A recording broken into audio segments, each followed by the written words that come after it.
እንዴት ከረማችሁ? እንዴት አደራችሁ? ከሁሉ አስቀድሜ ለዚህ ታሪካዊ ቀን በዚህ መልክ ለማሰባሰብ ያበቃንን ፈጣሪያችንን ለማመስገን እወዳለሁ።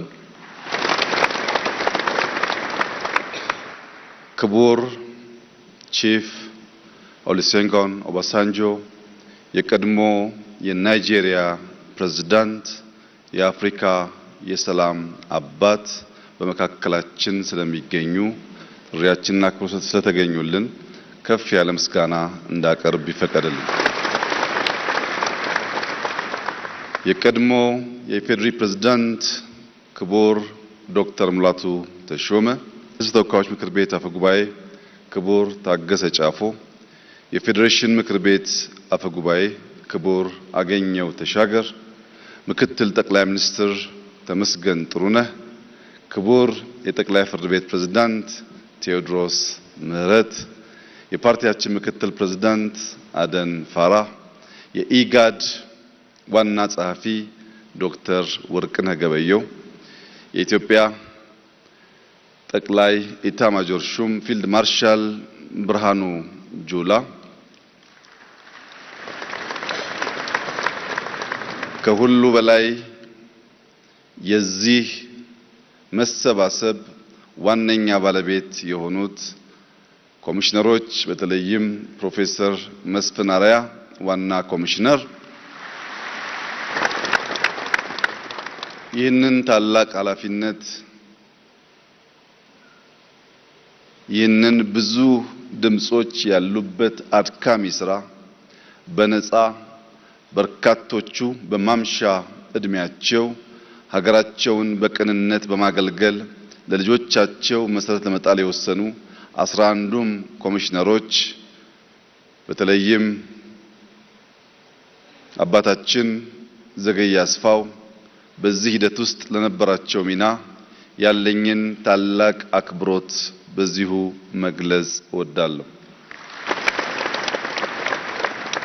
የሃይማኖት አባቶች፣ የሀገር ሽማግሌዎች፣ አባገዳዎች፣ ሀደስንቄዎች ከምስራቅ፣ ከምዕራብ፣ ከደቡብ፣ ከሰሜን የኢትዮጵያን ሕዝብ ወክላችሁ በዚህ ስፍራ የተገኛችሁ የምትወያዩ አካላት፣ በውጭ የሚገኙ ኢትዮጵያውያንን በመወከል የተሰየማችሁ የዲያስፖራ አባላት፣ ከዚህ አዳራሽ ውጪ በመላው ሀገሪቱ የምትከታተሉ የኢትዮጵያ ዜጎች በሙሉ ይህ ጉባኤ በቀላሉ የማይደገም በኢትዮጵያ ዘመናዊ ታሪክ በስፋቱ ባካሄዱ በወሰደው ጊዜና ምናልባትም በሚያስገኘው ውጤት በእጅጉኑ የገዘፈ ዓላማ ያለው የገዘፈ ተግባር የሚፈጽም ለአፍሪካ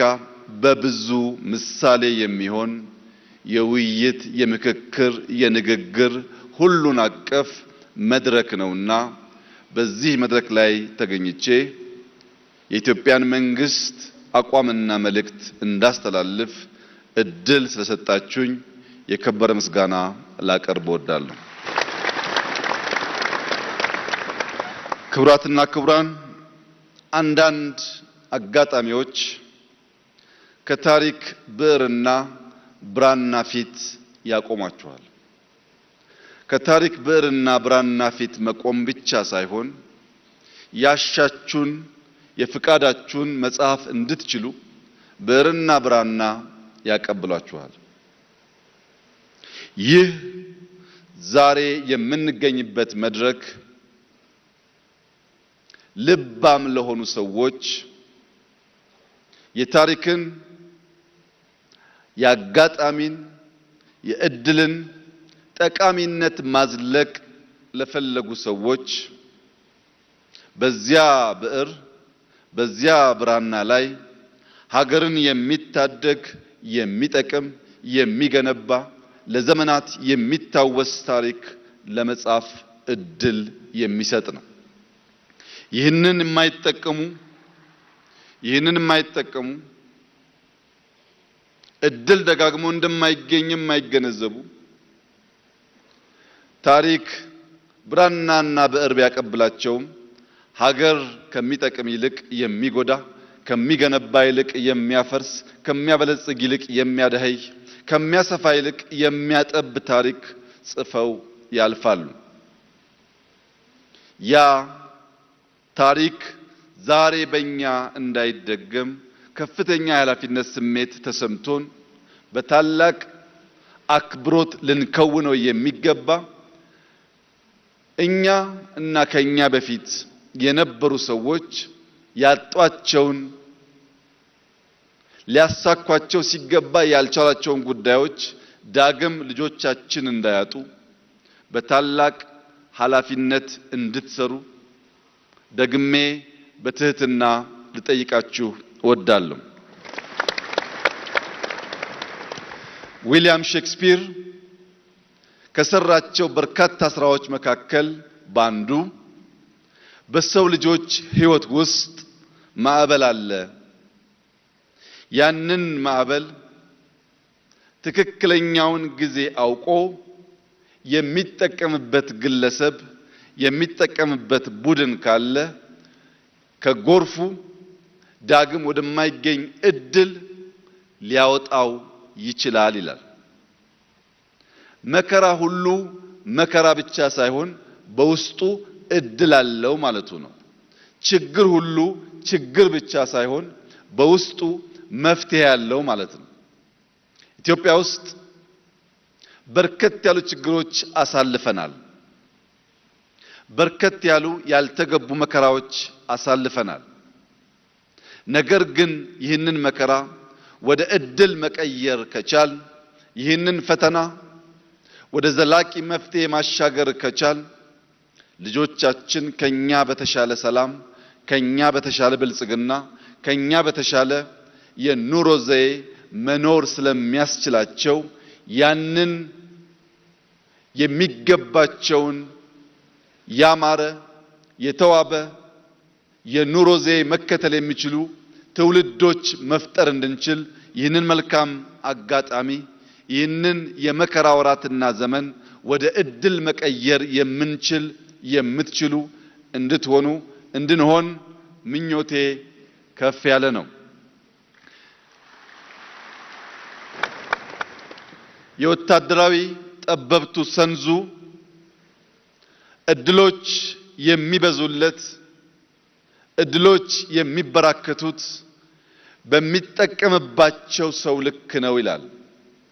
አንዳንድ እድል ይገኝና መጠቀም የሚሳነን ከሆነ ዳግም ያንን እድል ማግኘት አስቸጋሪ ይሆናል። እድል ሲገኝ በቅጡ እድል ሲገኝ በኃላፊነት ስሜት እድል ሲገኝ በመሰጠት የምንጠቀምበት ከሆነ እድል ደጋግሞ ደጋግሞ ወደኛ ይመጣል። ለምሳሌ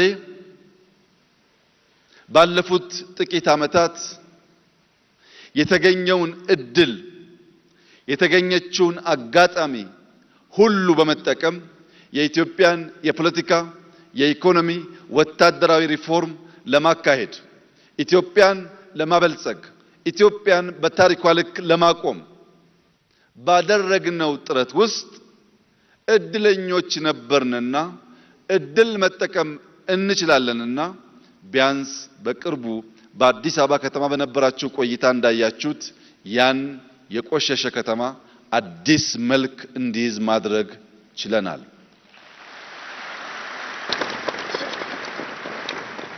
ዛሬም የምናገኛትን እያንዳንዷን ደቂቃ እያንዳንዷን ሰዓት እያንዳንዷን ቀን እንደ ታላቅ እድልና ስጦታ በማመን በመጠቀም የኢትዮጵያን ብልጽግና መሰረት ለመጣል ደከመን ሰለቸን ሳንል የምንተጋ መሆናችንን በድጋሚ ላረጋግጥላችሁ እወዳለሁ።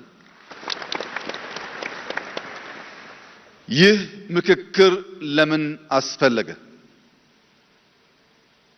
ይህ ምክክር ከተለመደው ጥቂት ሰዎች ተሰብስበው ተመካክረው ከሚወስኑት አቅጣጫ በተለየ መንገድ በመቶ ሺዎች በሁሉም አቅጣጫ ሴቶችና ወንዶች የኢትዮጵያ ልጆች በሀገር ውስጥና ከሀገር ውጭ ያሉ ዜጎች መክረው 4 ዓመት ሙሉ የፈጀ አድካሚ ጉዞ ለምን ማድረግ አስፈለገ?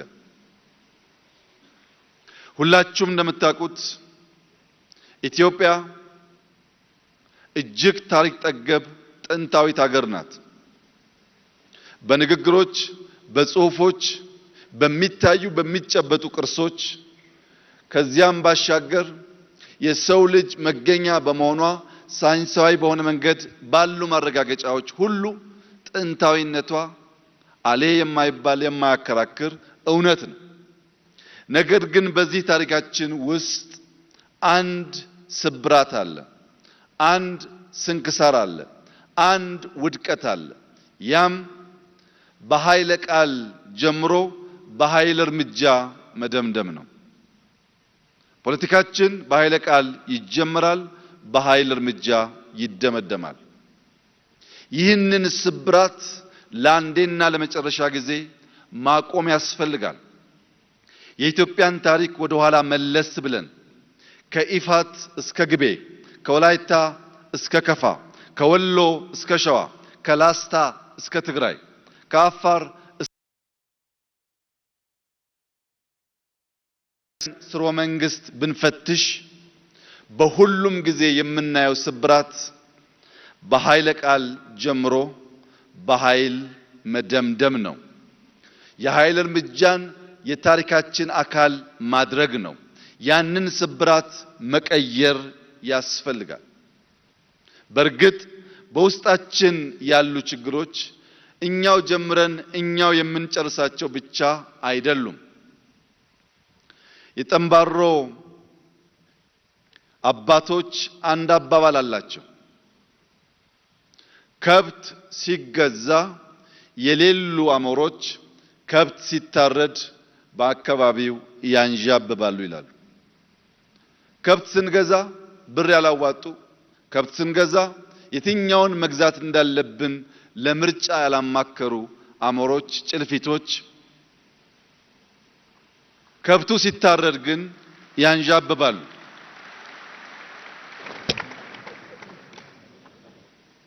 ኢትዮጵያ ውስጥ ኮሽ ሲል ያደፈጡ የሚነቁ የዘመናት ያልተቋረጠ የጠላትነት ስሜት ያላቸው አገራት አሉ። የኢትዮጵያን ታሪክ ከጉንደት እስከ ጉራ፣ ከአድዋ እስከ ማይጮ፣ ከካራማራ እስከ ባድመ እያንዳንዱን ብትፈትሹት ስንገነባ ያደፈጡ፣ ስንጨቃጨቅ እድል ጊዜ ጠብቀው ጣልቃ ሽብልቅ እየገቡ መሻቶቻችን እንዳንከውን የሚያደርጉ ኃይሎች አሉ። በዚህ የሽብልቅ ጉዞ በእኛ ስንፍና በነሱ ጊዜን በመጠቀም የሽብልቅ ጉዞ የጥንቱን ታሪክ ብንተው በቅርቡ ቀይ ባህርን ያጣንበት አጋጣሚ የዚህ እኩይ ታሪካዊ ክስተት አንዱ መገለጫ ነው። ኢትዮጵያ ለሺህ ዘመናት ያስተዳደረችውን በባለቤትነት የያዘችውን ለራሷም ለከባቢውም መጠቀሚያ ያኖረችውን ቀይ ባህር ያልተመረጠ መንግስት፣ ያልተወያየ መንግስት በሸፍጥ ኢትዮጵያን የጂኦግራፊ እስረኛ እንዲያደርግ ያደረገበት ዋናው ምክንያት በውስጥ ያለን ስንፍና እንጂ የኢትዮጵያን መሻትና ጥቅም ማስቆም የሚችል ኃይል ስለነበረ ስላለ ስለሚኖር አይደለም። ሁልጊዜም ጥቅማችን አሳልፈን የምንሰጠው ስንገነባ ያልነበሩ፣ ስንሿኮት ስንጣላ የሚያንዣብቡ አሞሮች ስላሉ ነው። አሞራ ሲታረድ ይመጣል፣ ሲገነባ የለም። ህዳሴን ስንገነባ እኛ ጋር ያልነበሩ፣ ከተሞቻችን ሲያሸበርቁ እኛ ጋር ያልነበሩ፣ ልማት ስንጀምር እኛ ጋር ያልነበሩ፣ እርስ በርስ ስንጨቃጨቅ ግን ከየት መጡ ሳይባሉ ጥይት ሲያቀብሉ፣ ብር ሲያቀብሉ፣ በሚዲያ ፕሮፓጋንዳ ሲያደርጉ ይታያል። እጅግ የተከበረው የኢትዮጵያ ሕዝብ አንድ ነገር ልብ እንዲል እፈልጋለሁ። ምንም ጉዳይ በውስጥ ቢያከራክረን፣ ምንም ጉዳይ በውስጥ ቢያጨቃጭቀን እንዲህ ባለው መድረክ መነጋገር፣ መወያየት፣ መፍታት ስለምንችል ለሌሎች ኃይሎች ጥቅም የኢትዮጵያን መሻት የኢትዮጵያን ብሔራዊ ፍላጎት አሳልፈን የምንሰጥ በታሪክ ውስጥ እንክርዳድ ሆነን የምንታይ ዜጎች ላለመሆን እያንዳንዳችን ጥረት ማድረግ ይኖርብናል። በኢትዮጵያ ሰማይ ላይ ለሚያንዣብቡ አሞሮች ያለኝ መልእክት ከብቱን መርጠን የምንገዛ እኛ ነን። የቅርጫውን ባለቤት የምንወስን እኛ ነን። የተረፈንን የማንፈልገውን ካልሆነ በቀር የትኛውም አሞራ በጉልበት ከየትኛውም ቅርጫ መደብ ላይ አንዲት ኪሎ ስጋ መውሰድ እንደማይችል ላረጋግጥላቸው እፈልጋለሁ። ስንፈልግ ስንወድ ለማጋራት ዝግጁ ነን። ከፍቃዳችን ውጭ ግን ለሺህ ዓመታት የኖረች የጸናች ኢትዮጵያ በቀላሉ በማይበጠስ ክር በማይበጠስ ገመድ የተሰናሰለች ኢትዮጵያ አሁን ባለው ፕሮፓጋንዳ ትዘናጋለች፣ ጥቅሟን አሳልፋ ትሰጣለች ብሎ መገመት ከንቱ ምኞት ስለሆነ ከወዲሁ የኛን ታሪክ በትክክለኛው መንገድ አገላብጣችሁና አውቃችሁ ቀልባችሁን በመመለስ ለጋራ ጥቅም በጋራ እንድንሰራ ጥሪዬን ላቀርብላችሁ ፈልጋለሁ። በዚህ ሁሉ መከራ ውስጥ ታዲያ ኢትዮጵያ እንዴት ጸናች? የጽናታችን ምስጢር ምንድን ነው ያላችሁ እንደሆነ ሽምግልና፣ ንግግር፣ ይቅርታ፣ ካሳ የሚባሉ ሳይንስ በቀላሉ መርምሮ ፈትሾ ሊመልሳቸው የማይችሉ ድልብ ሀብት በእኛ ሕዝብ ልምምድ ውስጥ ነበረ። ይጋጫል፣ ግን ይነጋገርና በይቅርታ በካሳ ይፈታል። ይህ ንግግርና የይቅርታ ባህላችን ኢትዮጵያን አጽንቷል። ይህ ውይይት፣ ይህ ምክክር፣ ይህ ንግግር በዚያ ባህላችን ላይ የሚንተራስ ከሆነ ለኛ ብቻ ሳይሆን ለሚቀጥሉት በርካታ አስርት ዓመታት የሚዘልቅ የሚያቆይ መሰረት መጣል ይችላል። ከባህላችን፣ ከማንነታችን፣ ከታሪካችን ሳንነቀል ፈቅደን ወደን በደስታ በፍቅር ስሜት በኃላፊነት ስሜት ይህንን ውይይት የምናካሂድ ከሆነ ካለምንም ጥርጥር ልጆቻችን የበለጸገች የጸናች ኢትዮጵያን መረከብ የሚችሉ ይሆናል። ይህ ባህላችን በቀጥታ ከዋርካ ዛፍ ጋር የተሳሰረ ነው። ኢትዮጵያና ዋርካ ከፍተኛ ቁርኝት አላቸው። በዋርካ ስር ሽምግልና እንቀመጣለን። በዋርካ ስር ለትዳር ሽምግልናን እንጠይቃለን። በዋርካ ስር የሃይማኖት ትምህርቶች እንማራለን። በዋርካ ስር አባቶች ዘር ያስቆጥሩናል። በዋርካ ስር እንማማራለን። በዋርካ ስር እናርፋለን። ባለፉት ጥቂት ዓመታት ዋርካን የመቁረጥ ባህል ሲሰፋ ምክክሩ እየቀነሰ ንግግሩ እየቀነሰ አንተ ትብስ አንቺ ትብሽ የሚለው ባህላችን ከኔ ወዲያማ እኔ ብቻ እኔ ካላልኩ እኔ የምፈልገው ካልሆነ የሚል አደገኛ ልምምድ ተቀየረ። ለዚህ ነው እንትከል፣ ተስፋን እንትከል፣ ዋርካን እንትከል፣ ምክክርን እንትከል፣ ውይይትን እንትከል፣ ይቅርታን እንትከል፣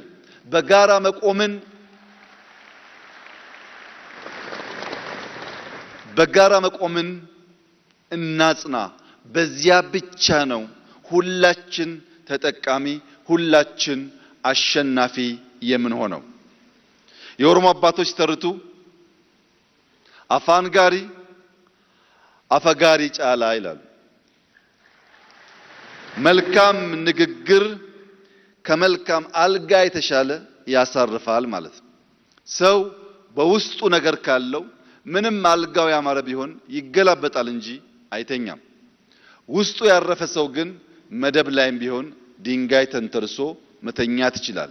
ውስጣችን ሰላም እንዲሆን መልካም እንቅልፍ እንድንተኛ ለሰፈሬ እኔ ወገኔ ለምለው ለኔ ከባቢ ብላችሁ ሳይሆን ለኢትዮጵያ ብላችሁ እንድትመክሩ በታላቅ ትህትና አደራ ልላችሁ ፈልጋለሁ። ለዛሬ አትምከሩ፣ ለነገ ምከሩ። ለናንተ አትምከሩ፣ ለልጆቻችሁ ምከሩ። አሁን የምንመካከረው ስለ ትናንትናው አይደለም። የትናንትናን ችግር ፈተን ለነገ መልካም መሰረት ለማኖር ነውና እያንዳንዱ ተወያይ እያንዳንዱ ተወካይ ልጆቹን እያሰበ ለመመካከር የወሰነ መሆን አለበት። ይህንን ስናደርግ ግን የአፋር አባቶች ምክር ከልባችን ማቆየት አለብን። አፋሮች አንድ ቦታ ተቀምጠህ አንድ ቦታ ሆነ በዚያኛው ወገን ያለውን ችግር ልትረዳ አትችልምና ተነስ፣ ሂድ፣ ያኛው ወገን ምን እንደሚያስብ ምን ጥያቄ እንዳለው አድምጥ። ሳትሄድ ሳታደምጥ ሳትጠይቅ የወል የሆነ የጋራ የሆነ መፍትሄ ልታመጣ አትችልም ይላሉ። ሶማሌዎች ጥያቄ አላቸው፣ አፋሮች አድምጧቸው። ትግራዮች ጥያቄ አሏቸው፣ ወላይታዎች ሲዳማዎች አድምጧቸው። ዳሰነች አሌ ጥያቄ ያለው ኦሮሞዎች አማሮች አድምጧቸው። በተለይ ኦሮሞዎችና አማሮች ዳሰነችን ኮንሶን አሌን ካላደመጣችሁ ኢትዮጵያን ልታጸኑ አትችሉም። ምንም ጥርጥር የለውም። በቁጥር ትላልቅ ህዝቦች ናችሁ። ትናንሾቹን ካላከበራችሁ ትናንሾቹን ካላደመጣችሁ በቁጥር ብቻ የኛ ፍላጎት ይሁን ካላችሁ ይህ ውይይት አይሳካም። ይህ ውይይት የሚሳካው አሌ ጥያቄ ሲጠይቅ ጋሞ የማይጎዳ ከሆነ ያ ጥያቄ የማይጎዳው ከሆነ አሌም መቀበል አለበት። አሌ ጥያቄ ሲጠይቅ ጥያቄው ጎፋን የሚጎዳ ከሆነ ግን አሌ ጥያቄውን መሳብ አለበት። ማንም ሳይጎዳ በጋራ መጠቀም የምንችልባቸውን ጉዳዮች አንስተን ለኔ ሳይሆን ለኛ፣ ለሰፈሬ ሳይሆን ለኢትዮጵያ ማለት ከቻል ይህ ምክክር ፍሬያማ ይሆናል።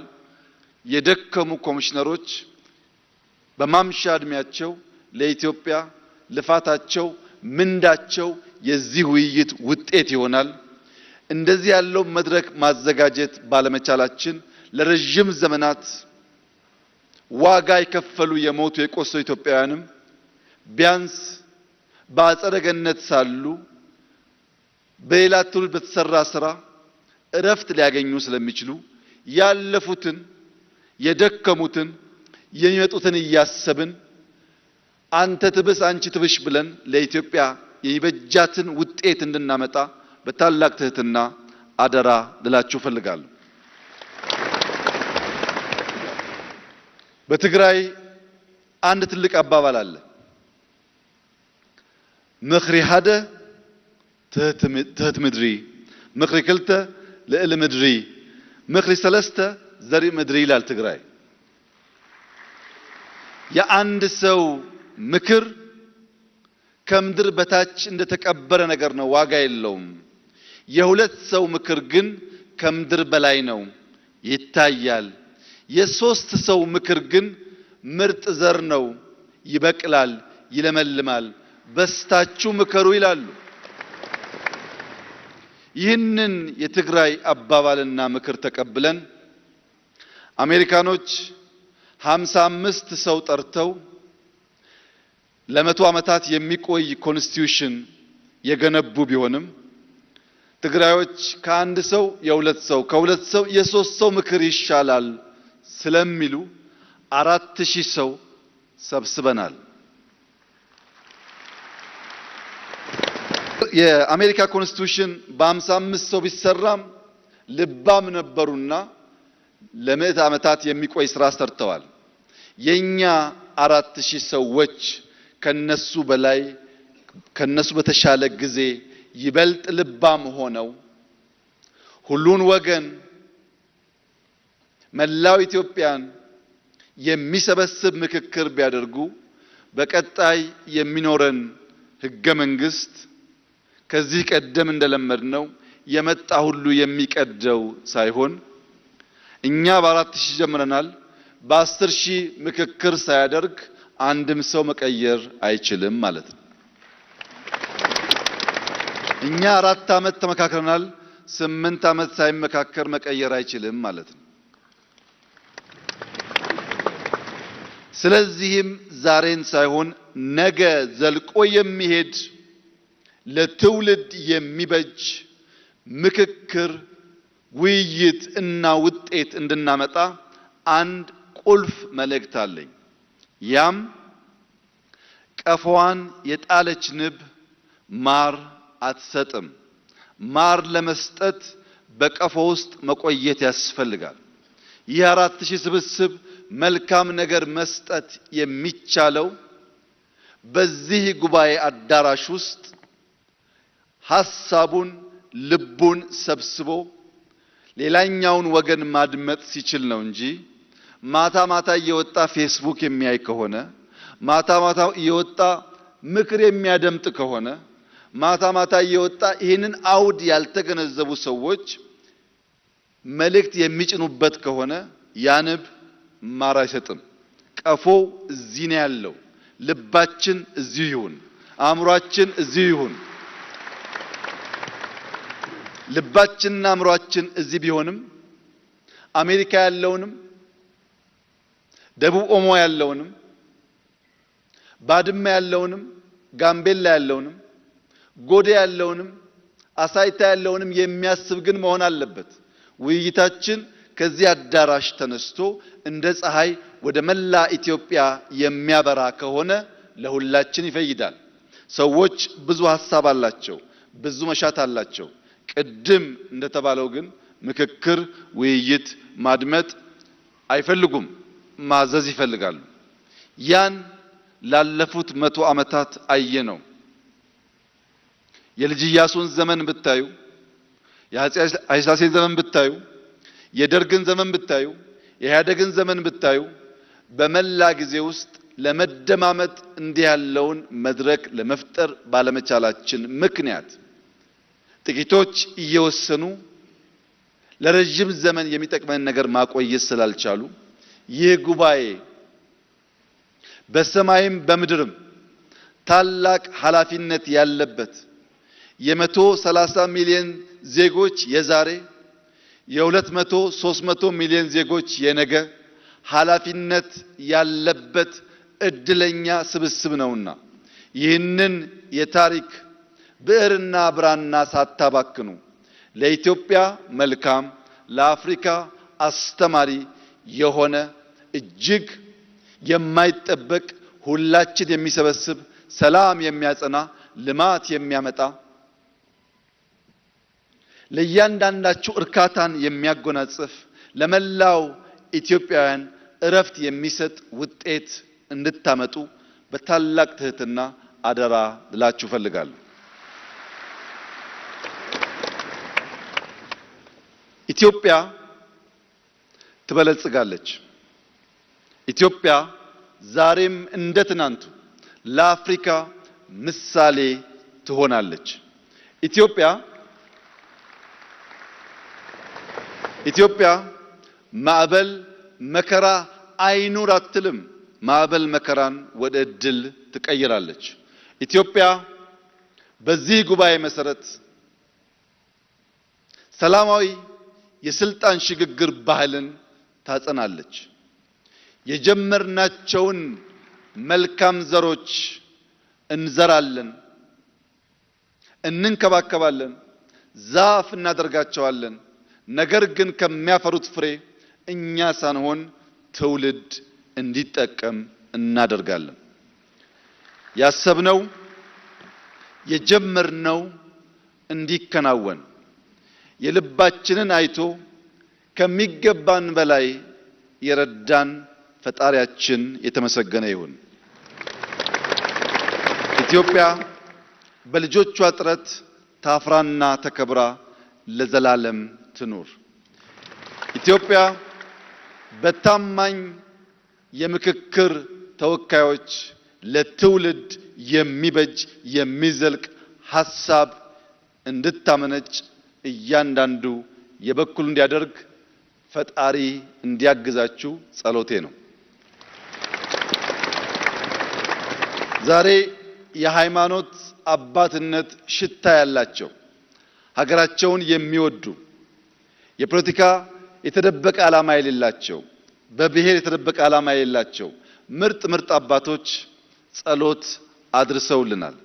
እነዚህ አባቶች ዛሬ እዚህ ብቻ ሳይሆን ሲመለሱ በየአብያተ ክርስቲያኑ፣ በየቸርቹ፣ በየመስጂዱ በተለያየ የእምነት ቦታ ከውጭ ያሉ ሰዎች እዚህ ይላሉ ሰዎች ልቦና፣ ማስተዋል፣ ፍቅር እንዲሰጣቸው በጸሎት በዱዓ እንድታስባቸው አደራላችሁ ፈልጋለሁ።